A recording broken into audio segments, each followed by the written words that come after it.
Vanessa, thank you so much for being here today. Let's start things off by talking about how you actually got to starting your business, I Am Grounded, and what it does, what customers you serve. Give us the lowdown. Okay, yeah, sure. So my business is I Am Grounded. We're in the food space, so we make natural energy snacks, and we're playing with this, new term called upcycling. But a lot of people may have already heard this term through kind of repurposing of clothes and recycling of furniture and other things like that. But we are playing in that side stream valorization and working with farmers around waste, especially in food and like vegetables and fruits. We work namely with the coffee cherry. So I've actually just got like a little example. Oh my God, awesome. A baby coffee tree. So this one doesn't have any fruit just yet, but essentially, if you can kind of see there's a little seed coming up, and that is the coffee bean. Wow. So it's a seed, and what kind of is encompassed around that is a red or sometimes orange cherry, which we don't utilize in the coffee process. We actually throw that away when we're growing coffee, and it represents about 60 to 80% of the actual fruit. So we're throwing away around 20 million tons of coffee cherry every year. Wow. And in that process, creating a lot of waste, a lot of missed opportunities for farmers, as well as not being able to kind of reap the health benefits of the coffee cherry. So coming at it from that perspective, if you didn't already know from the looking at me, I'm from Colombia. So I've got a background in coffee, cliche, but my family have been in coffee since I can remember, and in particular working with coffee farmers around byproducts and improving quality of the coffee beans. And so my family import good quality coffee into Australia, and through those connections I've been able to work with farmers to upcycle and use the coffee cherry into delicious energy snacks because of the amazing health benefits, namely the antioxidants in the cherry. So that's kind of a very quick, also I hope not confusing explanation of what we do. And our products are there really for sustainability and also for that natural energy that consumers nowadays may be wanting, running busy lives. People want to pick me up, a natural pick me up. So we're playing in a space that's very much lacking in innovation. Amazing. And now you and I met in a past life. So we met through more boring day jobs. And which is really interesting because that's kind of my background as well. I worked in corporate for 10 years and then had this harebrained scheme to start a business. So what was actually the spark for you? Where did the idea come from to actually, obviously you said the background's in coffee, but when did you guys actually have the brainwave to take that waste and turn it into a bar? And how did you create the first bar in your own kitchen? Like, what did that process look like? Yeah, definitely was there was a spark. It wasn't as as obvious, but now looking back at it 100%, there was a spark. And I think it was mainly I was 2.5 years into a job that I very much loved, but I was feeling that I wasn't as challenged in creating, or I'm a creative person, so I love kind of that challenge of making new things, and so I was very open to listening to podcasts. I was really into Guy Raz's How I Built This. Nice. The Good choice. 2.5 hour long form podcast for me was just like my savior, walking to work and then walking home, and I would just feel so inspired by these amazing stories and just want to, I was actually open to it, and I really wanted to create new products. And my partner as well, he was also, working as an engineer. He was working long hours, and he was listening to long form podcasts as well because he was driving back and forth on his from his job, and he was also looking for something, new and inspiring. And I guess the answer was literally in our fridge. So we had a sample of coffee fruit extract with us that I had with me for about 3 years, because my dad had developed something with some farmers in Colombia, and I'd interviewed him at in one occasion, and I'd left this, this sample in the fridge, and we were cleaning out the fridge one day, and my partner said, "What are you going to do with this extract? Do you want to use it or do you want to throw it away?" And I said, "Well, we've got a bake day at work tomorrow. Why don't we add it to like some some vegan snacks or something?" And so he was like, he's really into cooking. So he was like, "Great, I'll just create a few of these flavors." And then he, used his engineering brain and his food brain and put together 3 amazing flavors. And wow. My mom, who has a store at the markets, she asked if I could take these snacks that were left over from the bake day and take them to the markets to give to customers. And she called me the next day on Saturday morning, and she said, "People want to know if they can buy these. They want to know." Oh my God. Yeah. We stock where we stock these snacks, and we looked at each other and we were like, I guess like we have a business now. It's not a business. Yeah, like literally like that. And then within like wow. the week, we bought a food processor. We started tinkering. They were really delicious. We were like, this is unlike anything we've tasted before.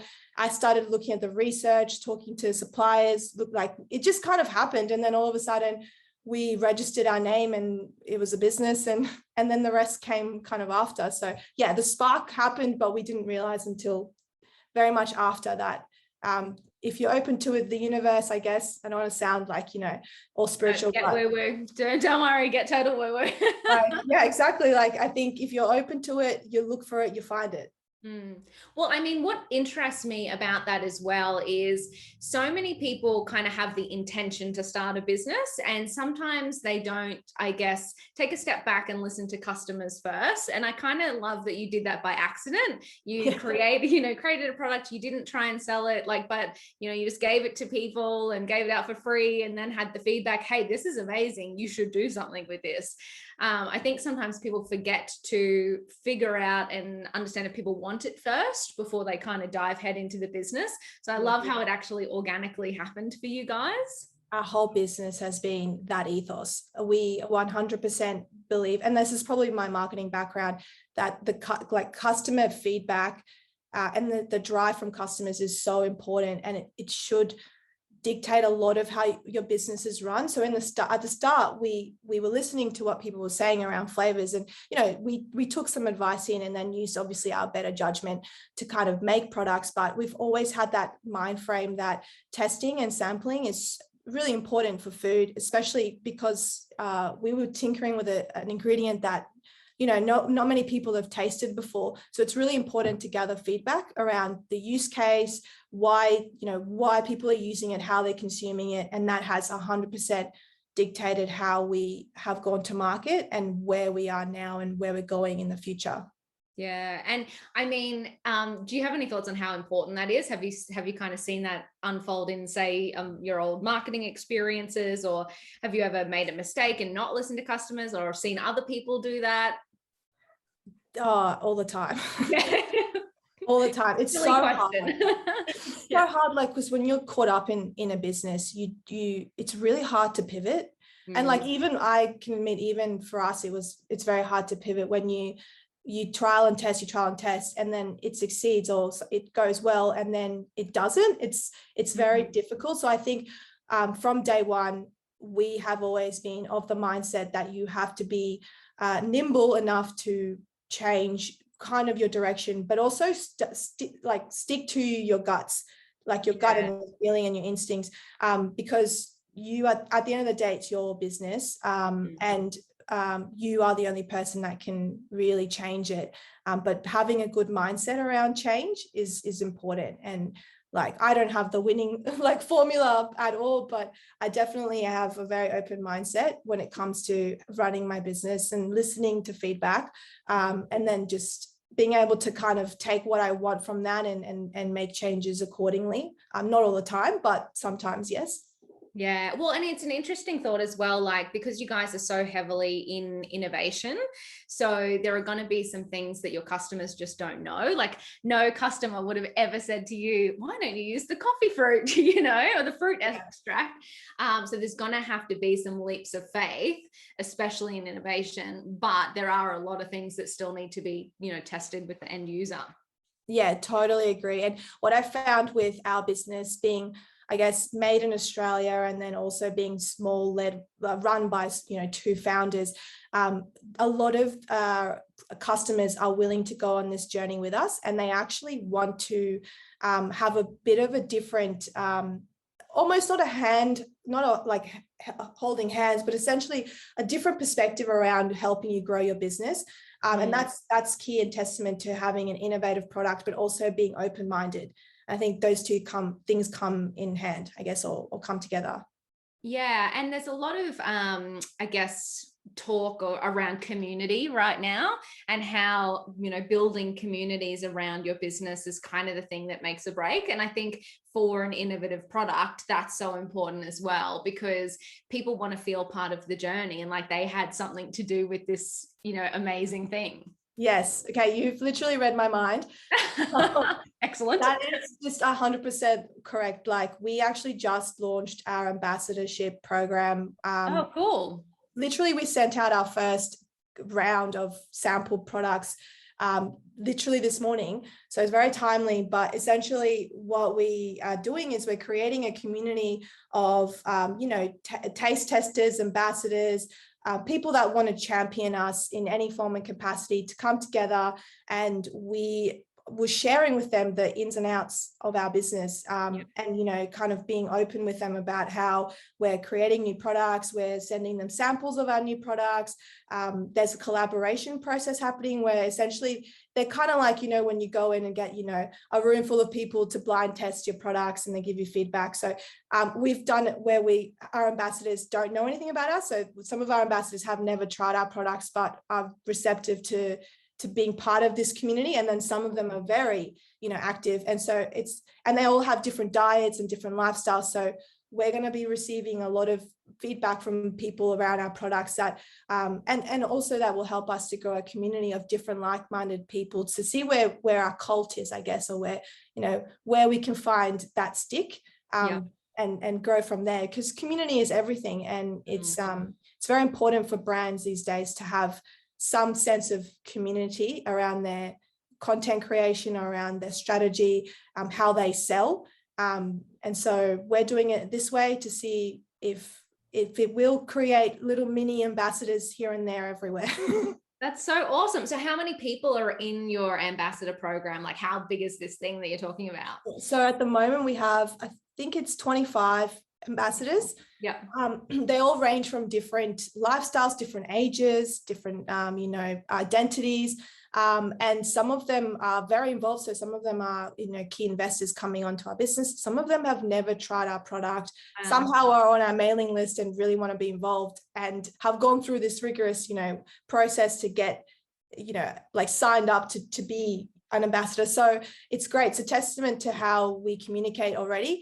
It just means that we're people are interested to give us feedback. People are interested to be involved in something different and crazy. And yeah. Well, I mean, I think it's super exciting too, because not everyone can start a business, right? So you're kind of giving people the opportunity to be involved in creation, which is so exciting.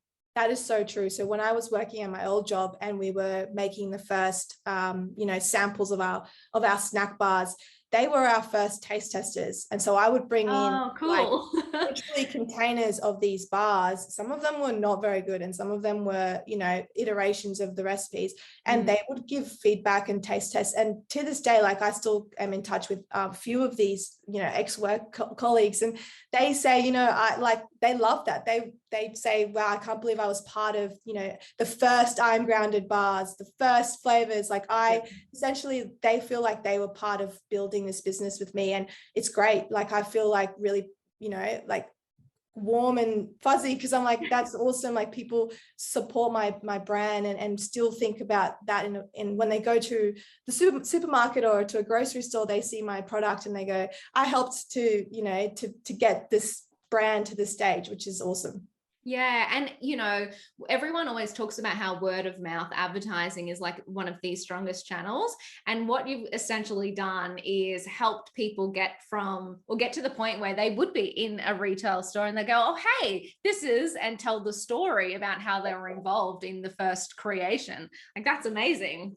Yeah, that's definitely what we've experienced.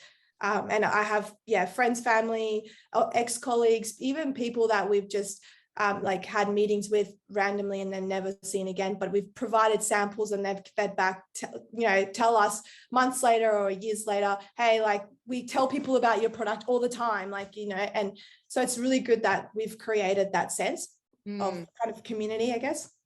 Yeah. So what I'm kind of hearing too, like, so because you have that marketing background, like one of the most interesting things I see in business is people who have these great ideas, don't talk to people, put it out there, and then like crickets, like nothing happens. And I feel like you really shortcutted that because of your marketing background, because you've got people involved in that initial process. You know, how important do you think sales and marketing really is to a business? Oh, I mean, it's everything. I do feel like it's everything, and it's tough, you know, keeping up with all the changes in technology and in ways to reach out to customers and generate new leads. And but at the end of the day, I think transparency and being true to yourself as a communicator is really important. So I've just used what works for me. I don't generally sell well in other ways, or market well in other ways, but I've just used the strengths that I know as a person and as a founder to my advantage. So, you know, some people may be better off going in person and selling in store and, you know, making relationships with buyers and managers in a retail presence, or, you know, in actual present, like physical presence. I myself am better in different ways, and I just use my strengths in those ways and then ask for help in other ways. So I think sales and marketing is, I mean, I'm biased. I think it's very important to, you know, to your business and everything you do, but I don't think it's too hard basket. I think it's just doing what works for you and using your strengths as a founder in the way you are as a person, using your personality to find the best kind of crevices to work in marketing, because there's so many ways you can market your product these days. So just kind of using what works best for you. Yeah, I love that too, because a lot of people freak out when they hear the word sales or marketing, and they kind of go, you know, I don't know, like, do I have to dance on a reel to make money, you know? And I'm like, I refuse to do that. Yeah, exactly. But that's why I love the way you just said, you know, figure out what works for you, you know, like, yes, you absolutely have to put your brand out there for people to know about it. But you don't have to follow a formula. There are so many different channels. There are so many different people that will be out there to support you, but you do actually kind of have to get it out and spread the word. Yeah, because at the end of the day, if you're starting a business, it's going to be you working on growing that business. So you might as well be doing what you like, or something that is, you know, more intuitive than forcing yourself to learn something you just, you know, you won't ever like to do or you won't ever learn. So I've definitely of that mindset, do what you love and the rest should come easy. Yeah, a little bit of flow. Yeah. Flow in some way. Yeah, definitely. So what do you, so thinking about from when you first started to now, what do you do as a founder in the business? Like, what's your role? I know you've got your partner who's the co-founder, is that right? Yeah, correct. Yeah. So we have very different contrasting skill sets. And like, if you have, you know, if there's a small team that is founding, I definitely recommend having 2 or 3 co-founders to split the roles.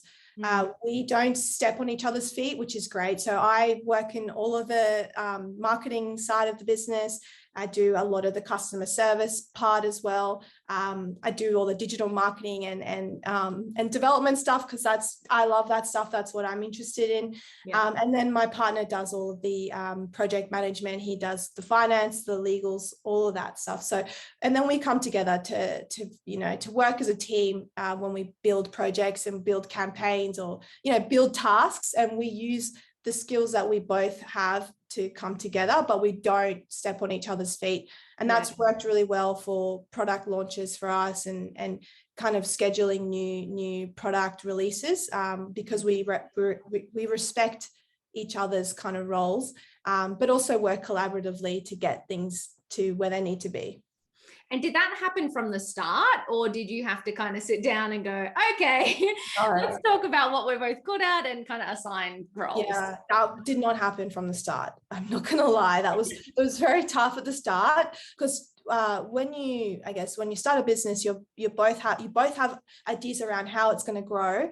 And so there was a lot of butting of heads, and a lot of kind of arguments around responsibilities. But what really helped was actually when COVID happened, we actually had the time to sit down and write our business plan for the first time.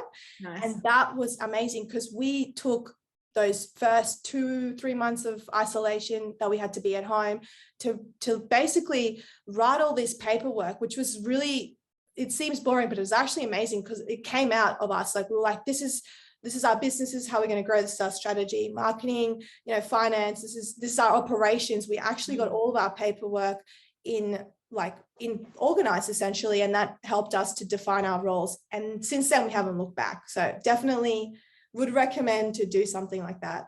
Yeah, I couldn't agree more. It's like, the thing is, it's like the reason why you have more, co-founders and people around you is to divide and conquer a little bit, and really utilize each other's strengths. But if everyone's trying to have their say in the same thing, then it often, you just spin your wheels and kind of get nowhere. So going through that exercise is so important.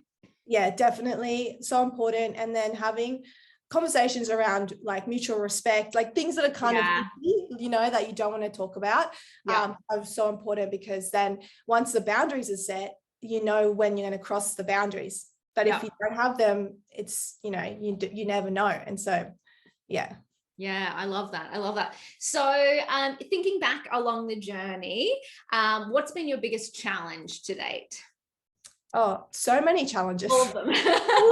Everything's a challenge. It's a roller coaster having a business. I mean, it's so exciting one moment, and then, really scary the next. And so it's managing, I guess, situations where you might really have to just put your thinking cap on, strategy cap on, and just, breathe a bit is important. So I don't know, I for me, I think the biggest challenge is really my mental state, keeping yourself on a clear path, and then staying on that path. It's possible, right? But having a steady head is important. And it's cliche that our name is I Am Grounded, and and that's your top tip. Top tip, but also it's the hardest thing to be as a founder, to be grounded, to be kind of present and focused is so hard. I don't think anything else has ever tested me as much as starting a business. And so I'm really grateful for the opportunity to experience these amazing things, and really meet amazing people, and have a product in market that people can physically touch and eat. But at the same time, it scares me. It scares me that I have all this responsibility. So keeping a clear head is so important, and it's not always the top priority when you're running a business.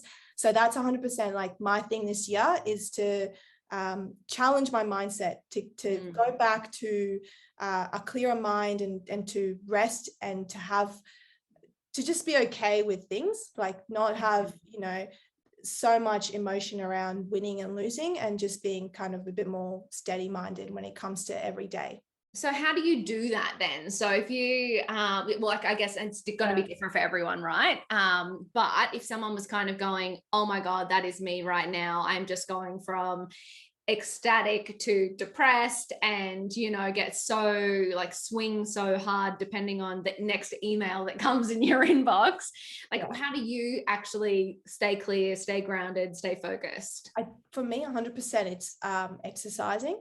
So exercising in any form, going for a walk, doing yoga, doing a class, or going to the gym, or climbing, or doing a social exercise activity. I feel like that is like my reset. It always resets me. So I have it. And I also got an Apple Watch recently. So that's also helps. It reminds me. It reminds you, yeah.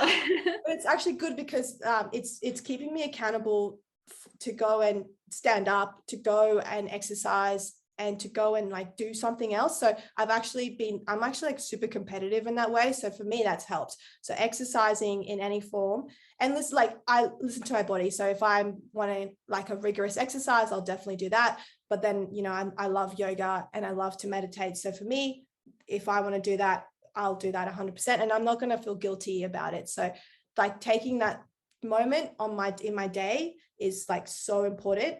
And then another thing we've done is, because we're both in a relationship and then also founders, we've like now created this whole kind of time to work, time to play or relationship. And those boundaries are super strong. So we don't talk about work after, 6 p.m. And then we don't touch that. And that's actually really helped with mindset, because sometimes if you're not talking about work and it's nighttime, you're actually more present with your partner and you're doing, relationship stuff. Because, like, let's be honest, when you have a business, it's hard to have a relationship as well. Yes, definitely. And I found it very difficult, especially because we're founders and in a relationship. So for us, having those boundaries and then exercising has been, like, for me, a huge difference in my mental state. Yeah. That's amazing. So someone once said to me, because I know a few people who are founders and partners as well, and someone once said to me, if you're going to, so the rule is generally, don't talk about work after a certain time, but if you're going to, make sure it's strategy. So you're not allowed to talk about, the annoying thing one of your employees did, or this problem, or like the nitty gritty. It's like big picture vision, like blue sky stuff, because that's usually what energizes founders. So I found that a really good tip as well. Yeah, that's 100% right. Yeah, he always goes, or I always go, oh, can I just, like, if I have to mention something, can I just mention it? And it's like, is it going to be like, how, like, often, where does this sit on the important scale? Yeah. Oh, and one more thing, I also changed my notification settings on my phone. So now I don't get notifications on certain apps after a certain time. And then also I've just turned off Instagram and LinkedIn, and Shopify, and I've just like turned it off because it was too disrupting to my day. And now I just go through it if I'm bored, or if I want to look through it, I'll look through it. But that way I'm not like being constantly reminded of notifications that I don't need to look at that time. Yeah, no, that is amazing advice. I have just decided that my phone's permanently on do not disturb mode. Nice. Like, even my partner's like, why didn't you answer my call? I'm like, oh, sorry, I don't listen to my phone anymore. My phone's off limits. That's not talking anymore. Yeah, that's it. That's right. I'm the master of my own destiny. Yes. Not my iPhone. Oh, so good.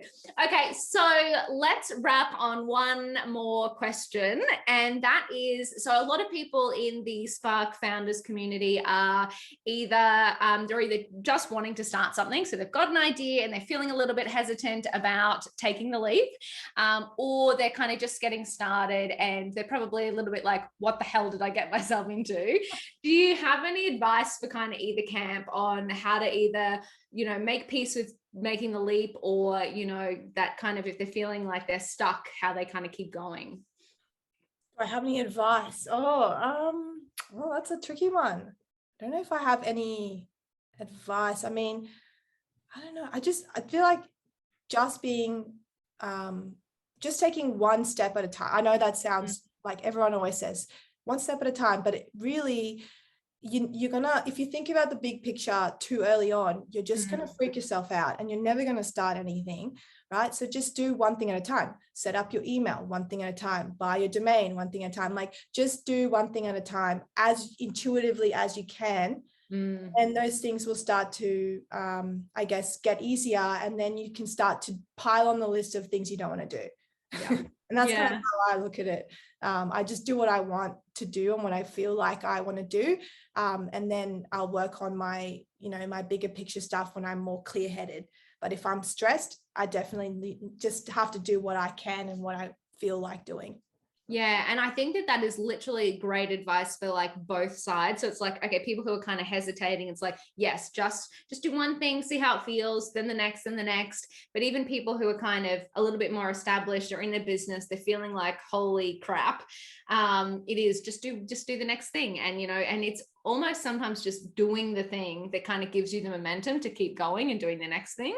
Definitely. And I can't find inspiration through. So like, I love seeing how other brands grow. I'm super into that. So I'll go and like look at my favorite brands and then go like get inspired through them. And then I'll be like, oh, that's like re-energizing me to find, my why again. Yeah. So sometimes kind of like doing that, or even like if you have a team of people around you, like mentors or people you look up to, definitely reaching out to them, be like, hey, can I have a coffee with you? Can I catch up? Like, I'm stuck. People are so willing to help in that way. So I've definitely used those two tactics when I'm feeling like I just need like a reset, or I'm like, I don't know where I'm going. I look to what inspired me initially. And then that I usually find my answer pretty quickly. Yeah, I love that. Oh my God, you have been amazing. Thank you so much for joining us on Spark TV and sharing your story too. Like, appreciate you being honest. I know there's a lot of people that would have gotten value out of, hearing how you got started and growing. So thank you so much. Hopefully. And if anyone wants to reach out, definitely email me. You can provide my email, or if you want, we'll pop it all in the show notes. Yeah, awesome. I love to one thing that I've noticed is I've helped a lot of people in advice, and that's always come back to me. So I'm of the mindset that if people want help and I'm able to help them, that will come back, and it has for me. So I'm definitely open to having anyone reach out to me after this if they want to. Awesome. You are the best. Thank you. No worries. Thanks, Danny.